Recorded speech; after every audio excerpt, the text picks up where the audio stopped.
The Police wound up their Synchronicity World Tour in front of 50,000 people last Sunday in Melbourne.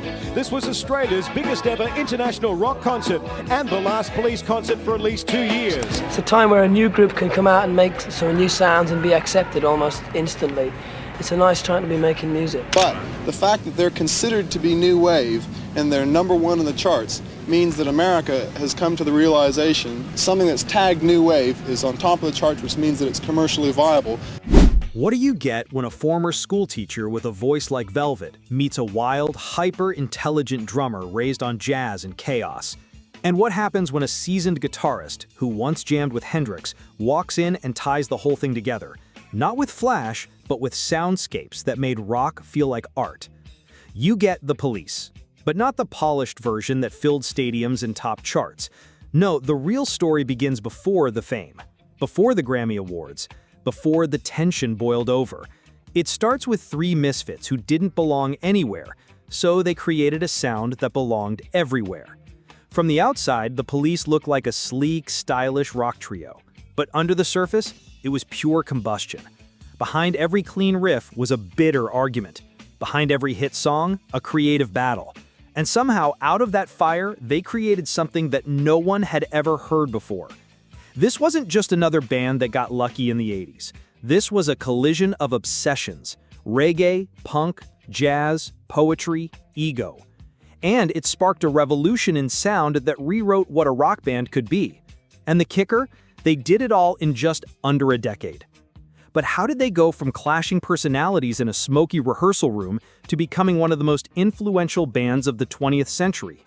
How did Stewart Copeland's off-kilter drumming, Sting's literary lyrics, and Andy Summers' ambient guitar combine into something so hypnotic, so dangerous, so unforgettable? And why did it all fall apart, right when they were on top? Because while their sound was tight, the relationships were anything but. Stick around, because in this video, we're diving deep, not just into the music, but into the madness, the innovation, the friction, and the legacy that continues to echo through the artists and genres they helped inspire. This is the story of how The Police and the 3 brilliant, stubborn minds behind it changed music. The Police didn't invent reggae. They didn't invent punk. They didn't invent new wave. But somehow they managed to fuse all 3 and more into something that didn't sound like anyone else. And it worked. Almost too well. What came out of their amps wasn't polished. It wasn't even pretty at first, but it was alive. There was a tension in their sound that felt like it could snap at any moment. Sting's voice soared over Copeland's hyperactive drumming, while Andy Summers painted eerie textures underneath. It was raw but refined, wild but controlled. Familiar, but like nothing you'd ever heard before. Take Roxanne, for instance, a song about a man pleading with a woman not to sell herself. Not exactly typical pop fodder, but wrapped in a lilting reggae groove with Sting's falsetto bouncing off Summers' haunting guitar chords and Copeland's syncopated rhythms, it became a global anthem. Or listen to Can't Losing You, a breakup song steeped in desperation, set to a rhythm that shouldn't make you dance, but does. They weren't just playing notes, they were playing with contrast, with contradiction, with conflict, and that's what made it magnetic. Their formula was simple in theory, but nearly impossible to copy. Sting handled lead vocals and bass often at the same time, a feat most frontmen wouldn't dare attempt. Copeland, meanwhile, treated the drum kit like a playground, constantly shifting time signatures, accents, and fills. Summers didn't fight for the spotlight. Instead, he crafted soundscapes, delicate echoes, alien harmonics, eerie dissonance. That gave The Police their signature depth. At a time when punk bands prided themselves on 3-chord simplicity, The Police were smuggling jazz, reggae, and classical techniques into the mainstream. But they weren't flashy about it. That was the trick. They made complexity feel simple. They made odd time signatures sound like pop hits, and radio couldn't get enough. By the time their debut album Outlandos d'Amour dropped in 1978, it was clear that The Police weren't riding the punk wave. They were steering it into a new direction. So Lonely, Next to You, and Truth Hits Everybody blurred the lines between rebellion and radio play. They didn't just want to be loud, they wanted to be heard. And they were. But the real shift came with their second album, Regatta de Blanc. This was where the police truly found their voice. The title itself, a pseudo-French phrase meaning white reggae, wasn't just cheeky, it was accurate. They had taken the rhythmic soul of Jamaican reggae, filtered it through British angst and virtuosity, and turned it into something new. Songs like Message on a Bottle and Walking on the Moon weren't just hits. They were sonic experiments that somehow landed in the top 40. Walking on the Moon barely has a chorus. It's mostly space. Long pauses, echoes, floating guitar notes. But that space became their signature. Where other bands filled every second with noise, the police let their music breathe. And that breathing room made it hit harder. Audiences didn't just hear the songs, they felt them. And critics couldn't explain it. Was it punk? Not really. Too clean. Too precise. Was it reggae? Sort of, but not traditional. And jazz? Well, Sting's bass lines definitely weren't coming from the Sid Vicious playbook. Whatever it was working. By the time 1980 rolled around, they weren't just a band with a few quirky hits. They were headlining tours across the world, selling out arenas, breaking markets in America, Europe, Japan, and beyond.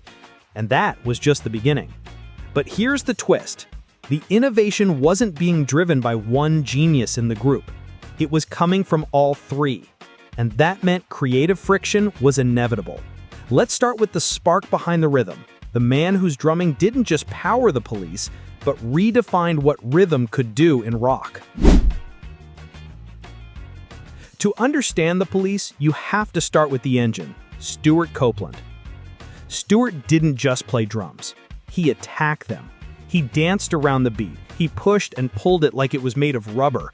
And what came out was something almost no one else in mainstream rock was doing: organized chaos.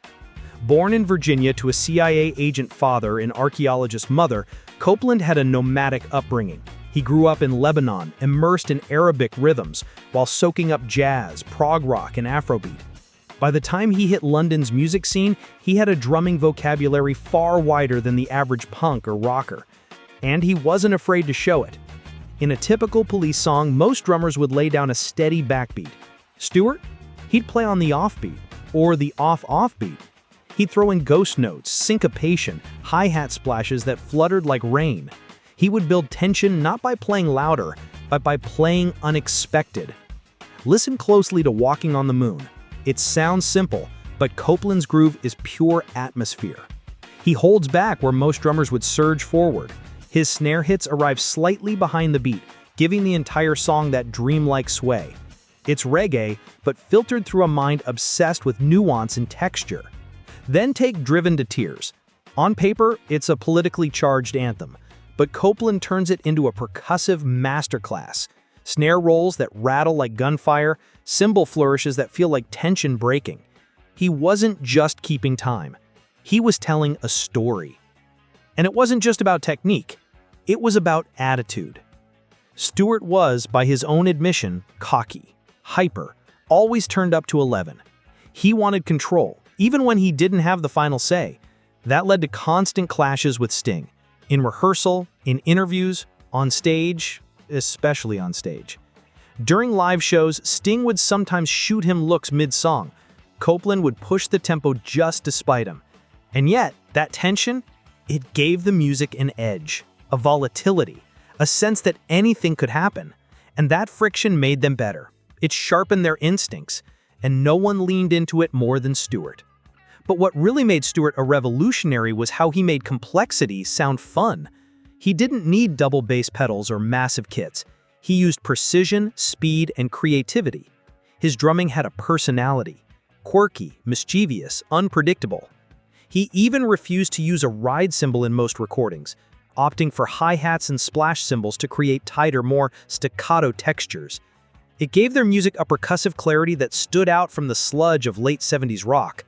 And yet, despite his innovations, Stewart was often undercredited. The spotlight went to Sting. The cool factor went to Summers. But make no mistake, without Copeland, the Police would have just been another new wave act. He brought the danger, the intensity, the weirdness. And after the Police split, he didn't slow down. He composed soundtracks for films and video games. He wrote operas. He played with Les Claypool and Trey Anastasio. He even documented his time in the band in Everyone Stares, a self-shot film that reveals just how wild and dysfunctional the ride really was. But at the height of the Police's powers, Stewart wasn't just a drummer. He was the pulse of something new, something alive, something that couldn't and wouldn't follow the rules. Still, a rhythm section is nothing without contrast. And while Copeland brought fire and motion, the man standing beside him on stage brought something more subtle, more cerebral, and in many ways, more powerful. Let's talk about the most underrated genius in the Police, Andy Summers. If Stewart Copeland was the fire and Sting the face, then Andy Summers was the fog, the element you didn't always notice, but without which the entire sound would collapse. In a band full of big egos and explosive energy, Andy Summers didn't shout, he whispered. He didn't fill every gap, he created space, and in that space, the Police found their identity. By the time he joined the Police, Summers had already lived several musical lives. He was a classically trained guitarist. He'd studied jazz. He'd shared stages with Eric Burdon and jammed with the Soft Machine. But most importantly, Andy understood restraint. He knew when not to play. That was his magic. Where other guitarists competed with vocals, Andy complemented them.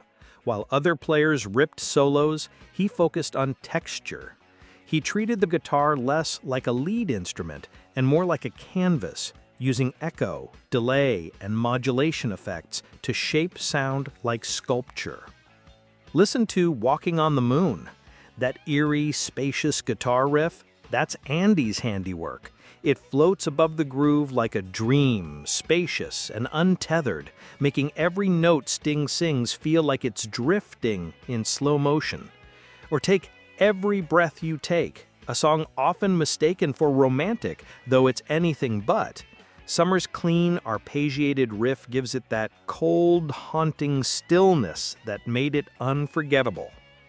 He favored chords that didn't quite resolve, intervals that felt a little off, progressions that didn't go where you expected. He added tension without noise, emotion without drama. And his toolkit was far from standard. He embraced guitar pedals at a time when many guitarists thought they were a gimmick. Flangers, choruses, delays, he mastered them all. But he didn't just slap effects on top of riffs.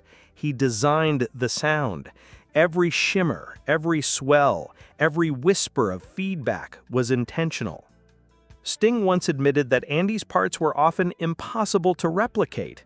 They weren't just guitar lines, they were sonic environments.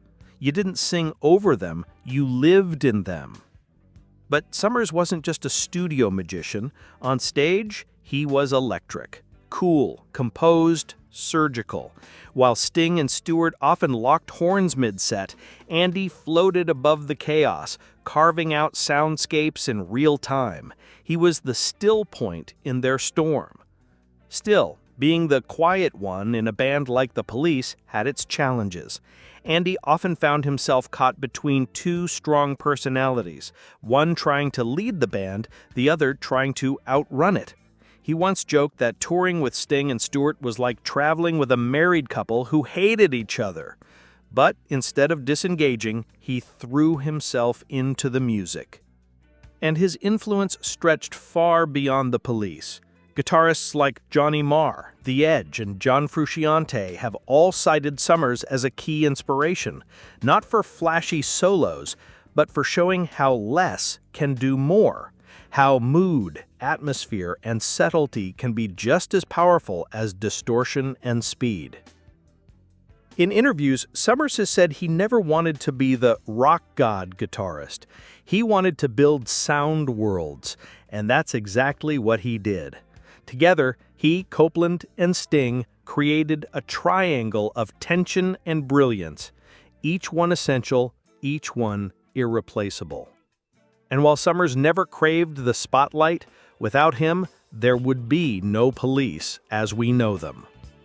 But the spotlight didn't stay quiet for long, because in the middle of it all was Sting, whose talent ambition, and control would both define the band and help tear it apart. Before the stadium tours, before the solo Grammys, before the tantric memes and Broadway shows, there was Gordon Sumner. And Gordon Sumner was not supposed to be a rock star. He was a school teacher. He read poetry. He played upright bass in jazz clubs. He studied literature, wore cardigans, and quoted Shakespeare. But behind that intellectual exterior was something raw, something hungry, a deep, almost ruthless drive to be heard and to be great. When he took the stage, the transformation was instant. He didn't just sing, he commanded. His voice was piercing, yet soulful. His phrasing unpredictable. His energy magnetic. Audiences locked onto him. And Sting, as he would forever be known, understood that charisma wasn't optional. It was a weapon. In The Police, Sting was the voice, the bass, the lyricist, the face on the magazine cover. But more than that, he was the visionary. He saw where the band could go, should go, before anyone else did. And he didn't wait for permission to get there. From the beginning, Sting wrote most of the songs. He crafted their lyrical identity, introspective, biting, and emotionally sharp. But this wasn't arena rock bombast. These were dark, clever narratives wrapped in catchy hooks. Take Every Breath You Take. To this day, it's misunderstood as a love song, but it's actually about obsession, surveillance, possession. It's creepy, and Sting knew it. That edge, that unease, it was intentional. He loved that contradiction, loved luring listeners in with melody, then confronting them with meaning.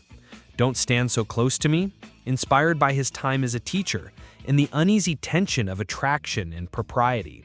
Roxanne, a desperate plea for love in a world that commodifies it. Sting wasn't afraid to write about uncomfortable topics, and he did it with style. But with brilliance came friction. As The Police rose in fame, so did Sting's control. He became meticulous in the studio, often reworking arrangements without consulting Stewart or Andy. He'd tell Copeland to simplify a drum part. He'd override Summers' guitar ideas. He wanted perfection, and perfection in his mind came from his vision. This did not go over well. Stewart Copeland once described their sessions as gladiatorial. Arguments flared constantly. At one point, they even came to blows in the control room. Copeland was a rhythmic anarchist. Sting wanted order. Andy Summers, ever the quiet craftsman, found himself playing referee more than bandmate. And yet, the tension worked, because Sting's control wasn't just about ego, it was about sound. He had a gift for melody, instinctive, precise, unforgettable. His bass lines were melodic and fluid, often doubling as counterpoint to his own vocals. And he could jump from reggae grooves to jazz phrasing without blinking. Sting had the rare ability to make songs complicated without sounding complicated. That's not just talent, it's genius. But it came at a price. By the time The Police released Ghost in the Machine, the cracks were showing. Sting was already working on solo material. He was collaborating with jazz musicians on the side, and on Synchronicity, their final studio album, he recorded many of his parts alone. Still, the album exploded. Every Breath You Take, King of Pain, and Wrapped Around Your Finger became instant classics. The band was bigger than ever, but barely speaking. Sting was ready to move on. He had more to say, and he didn't want to fight for the mic anymore. When he finally left to go solo in 1986, it wasn't a surprise. It was a slow, silent unraveling. And yet, the legacy of what he built with The Police would follow him forever. Because without Sting, there'd be no Police. But without The Police, Sting may never have become Sting. Still, behind the scenes, the creative fire that pushed them forward was burning everyone alive. Let's pull back the curtain on what really happened when three musical visionaries got locked in the same room and couldn't find the exit.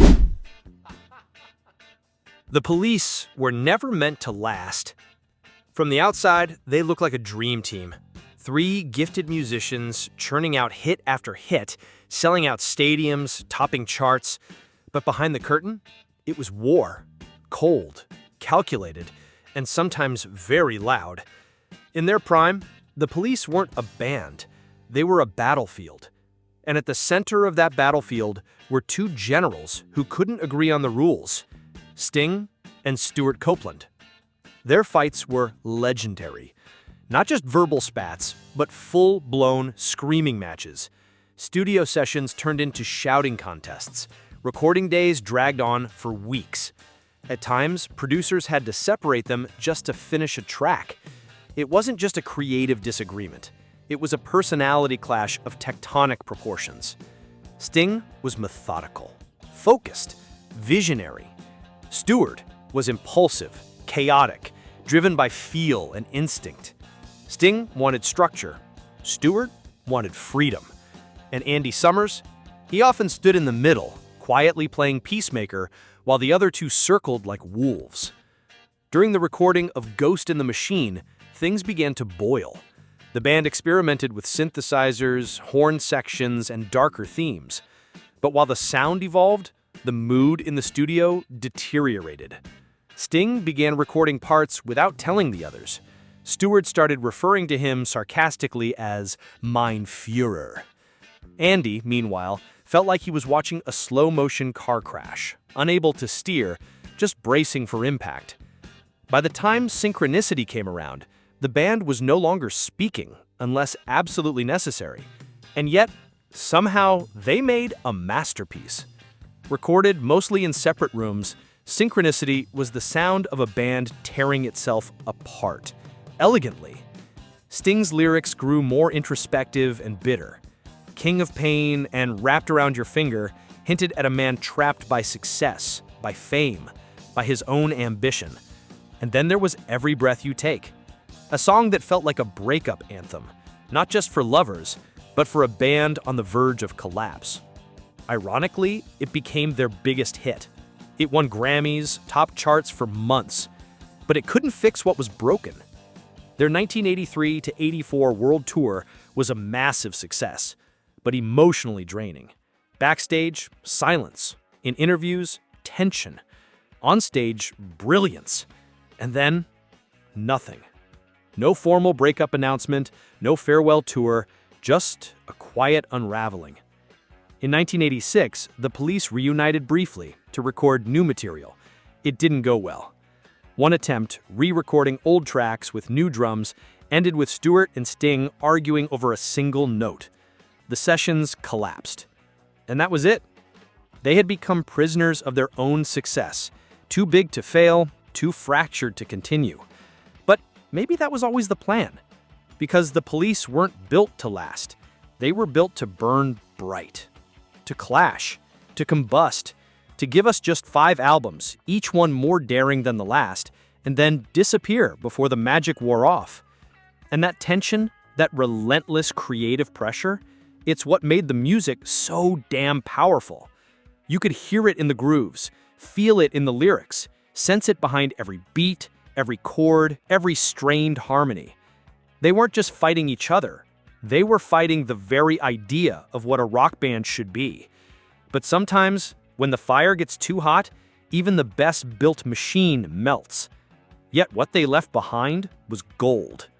Still, the story wasn't entirely over, because more than 2 decades later, against all odds, they walked back onto a stage together. Let's talk about the reunion no one thought would happen, and the legacy that even they couldn't deny. When the Police quietly dissolved in the mid-1980s, there was no press conference, no bitter public feud, no long goodbye. They simply stopped. For years, the silence between them was louder than any music they'd made.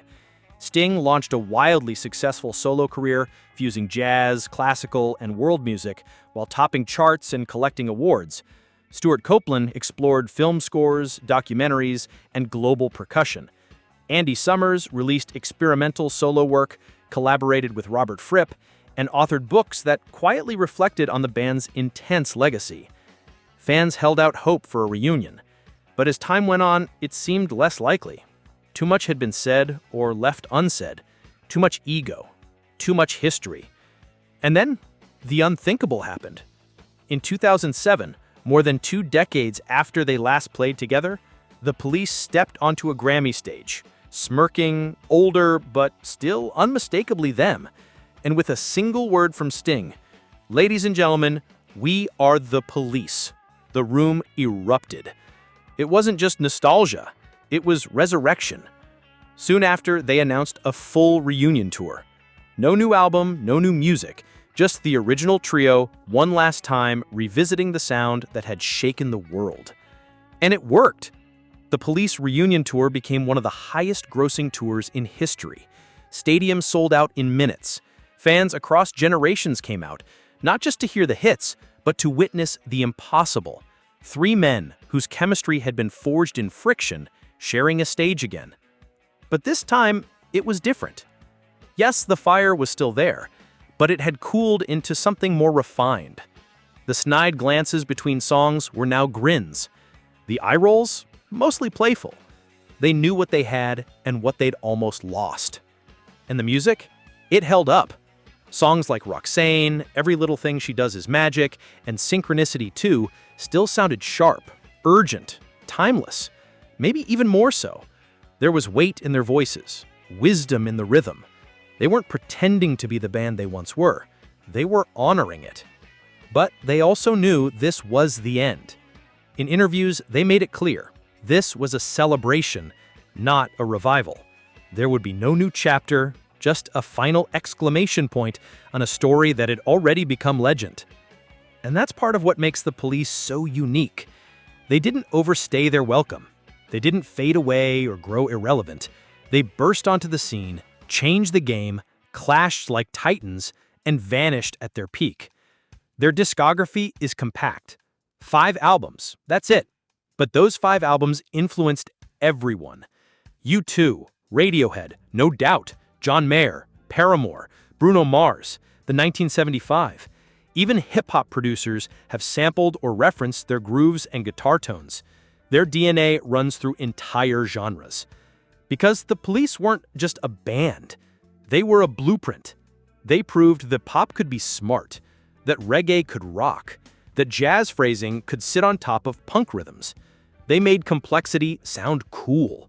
They made tension sound beautiful. And maybe most importantly, they proved that friction isn't always the enemy of greatness. Sometimes it is greatness. They gave us music that didn't just chart, it lasted. And in a world full of forgettable trends, that's the rarest legacy of all. Still, one question lingers. How did a band with so much conflict create music with so much harmony? And the answer is simple. They didn't play to please each other. They played to challenge each other. And the world is better for it.